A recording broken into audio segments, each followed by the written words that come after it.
So Nitya, describe artwork that you actually saw in an art gallery or a museum. Good question. Obviously, dude, it's a good question because I made it like I'm here for that. Did that ring a bell? At least a couple of you would have. I'm sure it would have. You cannot tell your examiner good question. You cannot just look at their face and say, they ask you something and then you say, good question. Exactly why they're there. They know their job. They know what they're doing. So a lot of students make this mistake. Your affirmation has got nothing to do with it's not going to give them any confidence. Then possibly you will lose your marks, and that's all that's going to happen when you do that. You don't have to boost the confidence of the examiner. The examiner knows where exactly the person has to be. So I think here comes another problem. Speaking is something that is done one-on-one, right? Yes. I think that is the best way. So if I have somebody like you to talk to and speak with, it's really good. But what happens is that when it comes to a one-on-one session, we should get a friend or a person or a partner. So then what would we suggest? App. Yes. But the students have a problem talking to machines. So my concern is when it comes to my IELTS partner, if I'm actually referring my IELTS partner, how different will it be from other apps?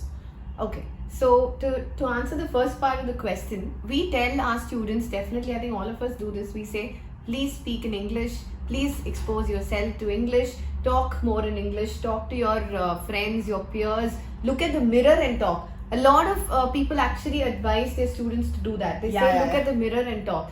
But if you look at the mirror and you're going to say the same old thing, if you keep looking at the mirror and saying good question, nobody's there to tell you whether you're doing the right thing or the wrong thing. Exactly. And it's not going to help. Now again, how far will you actually speak to somebody whom you're comfortable with in English? There is a very, very high tendency of slipping into your native. Maybe say 2 sentences and then you will slip into your native. You feel, maybe the person listening to you also will be like, dude, enough. Let's get into Malayalam. Let's speak in our, let's just be very comfortable. This is not getting anywhere. I'm sure you will pass your exam somehow. That's why you paid so much of money. Just go. No, why you bothering me? But on the application, what you need to understand is when you're talking to a machine, there is no chance you can speak in your native, because the minute you slip into your native, you will be marked 0. So you are forced, you're compelled to speak. You have to answer all the questions in English, and only then will you be given your scores for fluency, coherence, grammar and vocabulary. As she's telling this has got nothing to do with the accent, by the way. Accent is anything.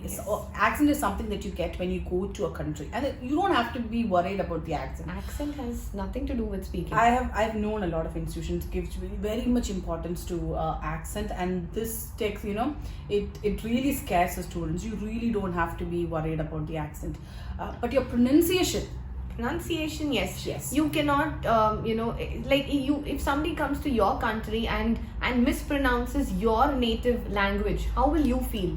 It's the same with the English speaking countries as well. You cannot go to their country and mispronounce their word and say, oh, this is what I know.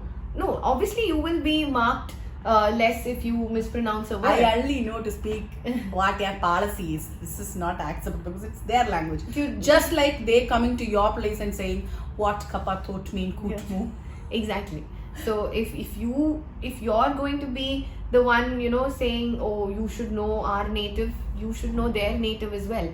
That doesn't mean you have an accenticized way of speaking. No, because that is only going to get you in trouble, because you will focus so much on the accent that you will forget your grammar, you will forget how to structure a sentence in the most appropriate manner. So that is very important. And also develop a fake accent, which can be very irritating to others, especially to the natives. Some natives, I have heard a native telling me, Sussan, you don't really have to talk like that. I do understand English. You really just have to focus on the pronunciation and your English is good. Accent is something that you get influenced when you go to a particular country, and that is something that will it will spontaneously happen the moment you step into a country. So don't unnecessarily roll your R's and have your talk. It's definitely not talk anyways. It's not. So please don't do such things. At least learn to speak whatever you know in the most appropriate manner.